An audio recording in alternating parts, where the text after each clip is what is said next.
વ્યાસજીનો એક શ્લોક છે, બહુ મસ્ત શ્લોક.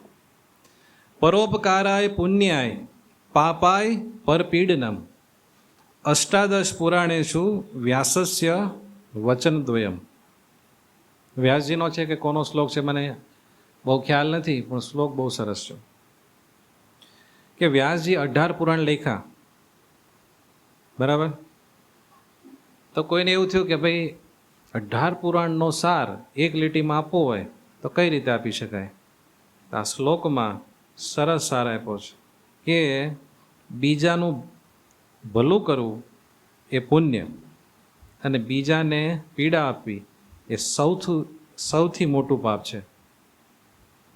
બીજાનું ભલું કરવું એ સૌથી મોટું પુણ્ય, અને બીજાને પીડા આપવી એ સૌથી મોટું પાપ. આપણે આ વાત સમજવાની જરૂર એટલા માટે છે કે મનુષ્ય જન્મ મળ્યા પછી આપણે પ્રારબ્ધ કર્મ પ્રમાણે આપણી લાઈફ જર્ની જીવવી પડે છે ને. એમાં કોઈક આપણા ગમતા માણસો ભેગા થાય, કોઈક સારા માણસો. જે લેણિયાત હોય ને એ લોહી પીવા આવે, અને દેણિયાત હોય એ બિચારા મદદ કરવા આવે. હોય ને, એ આજુબાજુમાં જ હોય, દૂર હોય થોડું એ બધું થાય. એટલે બધા કર્મ સંજોગે સરસ ભગવાને એવું સેટિંગ કર્યું હોય કે બધાના એકબીજાના કર્મોના લેખાજોખા કર્મ સંજોગો ભોગવાતા હોય. સમજાઈ ગયું? તો કોના કોના જીવનમાં દુઃખ આવે છે? હાથ ઊંચો કરો. કોના કોના જીવનમાં દુઃખ આવે છે? 2 જણાના જીવનમાં દુઃખ આવે છે. હાથ તો ઊંચો કરો, એટલી બધી આળસ ન રખાય. હાથ ઊંચો કરો. તોય વાહ, સુરવીર માણસો તોય નથી કરતા. તમારા જીવનમાં ક્યારે દુઃખ આવે છે? હાથ ઊંચો કરો, ખબર પડે મને. હજી આમાં ગણાય છે. જો ઓલા આ 4થા નંબરના કાકા છે ને, એને કોઈ દી દુઃખ નથી આવ્યું. કોઈ સભા પૂરી થાય ને પછી બધા એને મળજો કે તમે શું કરો છો એટલે તમારા જીવનમાં દુઃખ નથી આવતું. દુઃખ આવે છે ને. આપણા જીવનમાં આવનારા દુઃખો ઓછા થાય, અને હવે પછીની જિંદગીમાં આપણે સારી સ્ક્રિપ્ટ લખી શકીએ કે હવે આ પ્રમાણે જીવી નાખો, હવે આ પ્રમાણે જીવવું નથી. એના માટે આ વાત બહુ કામની છે. સમજાઈ ગયો ને તમને? બીજાનું ભલું કરવું એ પુણ્ય છે, અને બીજાને પીડા આપવી એ સૌથી મોટું પાપ છે. આપણે કેવું છે ખબર છે? આપણી ભારતીય સંસ્કૃતિમાં એક શ્લોક આવે છે, સર્વે ભવંતુ સુખિનઃ સર્વે સંતુ નિરામયા. બધા સુખી થાવ, બધા નિરોગી થાવ, બધાનું ભલું થાવ, એવી ભાવના રાખવાની વાત આવે. અહીંયાથી આપણે ક્યાંક બહાર જાય, આપણા જાણીતાની ગાડી પડી હોય ને, અને ગાડી થોડીક મોંઘી હોય, અને આપણે જે ઓલું ટટ્ટડિયું ચલાવતા હોય, એટલે આપણને શું થાય ખબર છે? હમણાં ક્યાંક છે ને કાળા ધોળા કર્યા હશે, બાકી એમ થોડા કંઈ રૂપિયા બની જાય. જોયું? ખોટી કલ્પના કરી, પાપના પોટલા બાંધ્યા. આવું આપણે દિવસમાં સવારથી સાંજ સુધીમાં કેટલાક ગોટાળા મારી છે, અને પછી કહી કે આ જીવનમાં આવું ખબર નહીં, આપણે મેં કોઈ દી આવું કંઈ કર્યું નથી, તોય મારા જીવનમાં કેમ દુઃખ આવે છે? પણ એ દુઃખ આવે. સમજાઈ ગયું તમને? એમાંય સૌથી વધારે માણસ હાવ મફતનું જે પાપ કરતો હોય ને, એ જીભને લઈને છે. શેને લઈને? જીભને લઈને. એમાંય કાઠિયાવાડી લોકોની જીભ તો છે ને પાળા વગરની છે. સમજાણો? આડે ધડ ગમીને ભાગવા મળે. ન બોલવાના બધા શબ્દ બોલ નાખે, અને એવા વિચિત્ર શબ્દ બોલે ને કે સામેવાળાના મર્મસ્થાનને ભેદી નાખે. પણ એ બહુ ખરાબ વાત છે. પાછા જેટલા એવા બોલનારા ને, હું ખોટું કહું છું, મને ખોટું સહન નથી થતું, હું ખોટું કહું છું. સમજાણો? એ હું સાચું છું, એ પપુડી વગાડતો કેટલાયને દુઃખી કરે. સત્ય બોલવાના નામે સામેવાળાનું અપમાન કરવામાં આપણે બધા માહિર છીએ. શેમાં? સત્ય બોલવાના નામે સામેવાળાનું અપમાન કરવામાં આપણે પાવરધા છીએ. પણ યાદ રાખજો, સત્ય કડવું હોઈ શકે, પણ એ કોઈ દિવસ ઝેરી ન જ હોવું જોઈએ. સમજાઈ ગયું? ઝેરીલા, ખોરીલા, કાટીલા જીવો હોય ને, એને સવારથી સાંજ સુધીમાં કેટલાય નવા કર્મો બની જાય કે હવે નહીં ભોગવવાના જ રહે. આ બધા છે ને, આખી સૃષ્ટિ એ ચિંતામણી છે. તમે એની ઉપર જે વાઇબ્રેશન છોડો ને, એ તમારી પાસે ફરીને આવે ને આવે. હવે તમારે ઝેરીલા, ખોરીલા, કાટેલા રહેવું કે ન રહેવું એ આપણી ચોઈસ છે, પણ એ ભોગવવું તો પડે જ. એટલે તમે તમારી પત્નીને માનવાચક શબ્દોમાં બોલાવો ને, એના સ્વાભિમાનને ઠેસ ન પહોંચે,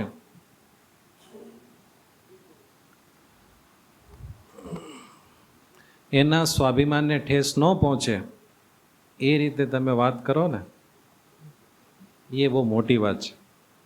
અને જેને તેને ઉતારી પાડો ને, એ બહુ મોટું પાપ છે. સમજવા જેવી વાત છે. લફ્ઝો કે ભી દાંત હોતે હૈ સાહેબ. લફ્ઝ એટલે શબ્દ. લફ્ઝો કે ભી દાંત હોતે હૈ સાહેબ, અગર ये काट ले तो जख्म कभी भरते नहीं है. શબ્દને દાંત હોય છે. શબ્દ જો બટકું ભરી લે ને તો એના નિશાન ક્યારે જાતા નથી. એટલે બોલતા પહેલા 100 વખત વિચારવું. છૂટેલું તીર અને બોલેલો શબ્દ પાછો આવતો નથી. અને ઘરે ઘર સાસુ વહુના ડખા, બાપ દીકરાના ડખા, ભાઈ ભાઈના ડખા, પાર્ટનરોના ડખા, બધા મોટે ભાગે શબ્દોમાંથી થાય છે. બખા બખ બોલી નાખે અને પછી ડખા ડખી થઈ જાય. સમજાણું? આપણને તો કેવું જ ખબર છે કે આપણે કોકને જઈને લાફો મારીએ ને તો જ પાપ કરીએ છીએ, તો જ કાંઈક કર્મ લાગે છે. એવું નથી. તમે નવરા બેઠા બેઠા કોકની ખોદ કરો ને, નિંદા કર્યા કરો ને, એનોય પાપ લાગે છે. સમજાય છે? કર્મથી પાપ લાગે એમ વચનથી લાગે અને મનથી લાગે.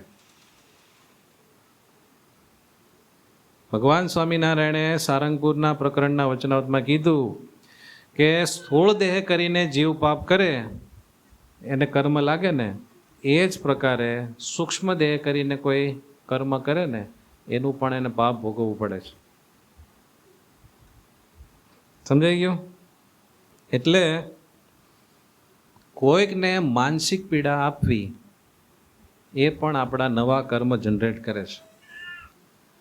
કોઈને મનથી આપણે નીચા માનવા, હલકા માનવા, કોઈ વ્યક્તિ વિશે કલ્પનાઓ કરવી, એનાથી પણ આપણને પાપ લાગે છે. કોઈના વિશે નબળું બોલીએ ને એનું પણ પાપ લાગે છે. તો કર્મનું તો લાગે જ ને. લાગે કે નહીં?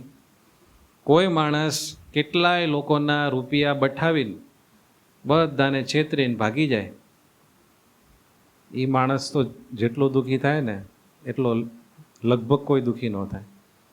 એમ કે સમજો કે એ 10-15 વ્યક્તિઓનો કરીને ગયો તો પાછળ કેટલા કુટુંબ હેરાન થાય. પછી એ વ્યક્તિઓ પાછા આર્થિક સાંકળમાં જેની સાથે જોડાયેલા હોય એ બધાને હેરાન થવાનું થયું કે નહીં. એ બધાની હાય જે જીવને લાગે ને, એ કદાચ કરોડો રૂપિયા લઈને વિદેશ ભાગી જાય ને તો એને શાંતિ કોઈ દિવસ થાય નહીં. કર્મનો સિદ્ધાંત ક્યારેય ખોટો પડતો નથી. સમજાઈ ગયું ને? એ વસ્તુ ભોગવવી જ પડે છે. મન છે ને એ રેડિયો સ્ટેશન જેવું છે. કેવું? રેડિયો સ્ટેશન જેવું. તમે જેવું પ્રસારણ કરો ને એવું સિગ્નલ તમારા જીવનમાં પકડાય. સમજાણ? જે આપો તે મળે. તમે બીજાનું અપમાન કરો ને તો તમને એ અપમાન મળે જ. એને સાયકોલોજીની ભાષામાં એવું કહેવાય છે the echo effect. The echo effect. તમે ઓલો બંધ ઓરડો હોય મોટો, એમાં જઈને હેલો બોલો ને તો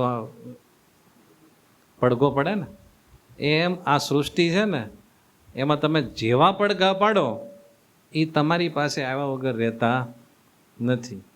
ચોઈસ આપણી છે કઈ રીતે એને કરવું. હવે મેડિકલ સાયન્સનું તમને રિસર્ચ કહું, બધી બાજુથી આ વાતને થોડી થોડી વણું છું કે જ્યારે આપણે, સાંભળજો, જ્યારે આપણે કોઈક માનસિક આઘાત આપવા જઈએ ને, આપણે બીજા કોઈને હેરાન કરવા જઈએ ને માનસિક રીતે, ત્યારે આપણું મગજ કોર્ટિસોલ નામનું સ્ટ્રેસ હોર્મોન્સ રિલીઝ કરે છે. સમજાણ? આપણને આમ બહુ ચિંતા અને સ્ટ્રેસ જે ફીલ થાય ને એનું કારણ છે કોર્ટિસોલ નામનું હોર્મોન. એ જ્યારે શરીરમાં કોઈ પણ આપણા વિચારોથી કે પરિસ્થિતિથી રિલીઝ થાય ને એટલે આપણને ચિંતા, ટેન્શન ને ડિપ્રેશન જેવું આવે. તો જ્યારે તમે બીજાને માનસિક રીતે આઘાત પહોંચાડવા જાઓ ને ત્યારે આપણા શરીરમાં એ કોર્ટિસોલ હોર્મોન રિલીઝ થાય. હવે તમે મને કહો, બીજાને માનસિક પીડા દેવાવાળો કોઈથી ટેન્શન ફ્રી કે સુખી જીવી શકે? એટલે કે તમે સામેવાળાને ગાળ આપો ને એટલે બીપી ઓલા સામેવાળાનું તો વધતા વધે, પહેલાં કોનું વધે? આપણું વધે. સમજાઈ ગયો ને? સામેવાળો તો પછી દુઃખી થાય પણ પહેલાં તો આપણે જ થાય. આપણી સંસ્કૃતિમાં કેવી સરસ કહેવત, કૂવો ખાડો ખોદે તે બહુ જાજુ એમાં છે ભરેલું, જો સમજાય તો. બીજું એક મનોવૈજ્ઞાનિક સરસ તથ્ય છે કે જે માણસ બીજાને સતત ઠેસ પહોંચાડે છે, ઘણા હોય ને એવા, એની પાસે બેહો ને તોય કાંઈક એવું બોલે ને 2 દિવસથી તમને એમ થાય કે આમ મજા નથી આવતી, કેમ ઓલા ભાઈ મને આવું કીધું. સમજાણું? આમ એની જીભ જ મશીન ગન હોય. સમજાણું? જ્યાં ફોડે ને 2-4 જણાને ઘાયલ કરીને આવે. અમારે કાલે એક ભાઈ વાત કરતા હતા કે કોકના સમાધાનમાં ગયા હશે, સમજાણું? પછી 2 પક્ષને સાંભળ્યા પછી એણે જજમેન્ટ આપ્યું કે આ દીકરીની સાસુ છે ને એ જો પાછી એના બાપને ઘરે જાય ને તો આ દીકરી એના ઘરે રહેશે. કે કેમ? તો કે એ એટલી બધી કલોકી છે, એવું બધું બોલે તો કે બધાને છે ને સળગાવી મારે. બરાબર ને?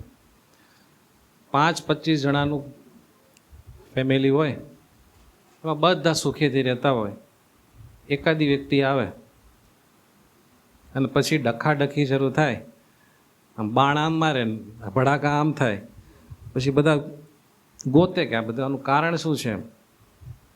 પછી ખબર પડે કે પહેલાં આવું કાંઈ હતું નહીં, કેમ શરૂ થયું. ગોતતા ગોતતા ખબર પડે કે આ એનું કારણ છે. તો એ વ્યક્તિ કાંઈ હથિયાર લઈને બેઠી હોય તો એનું હથિયાર શું હોય? હા, જીવ હોય. એટલે જેને જે વસ્તુને આપણે એકદમ નોર્મલ લઈએ છે ને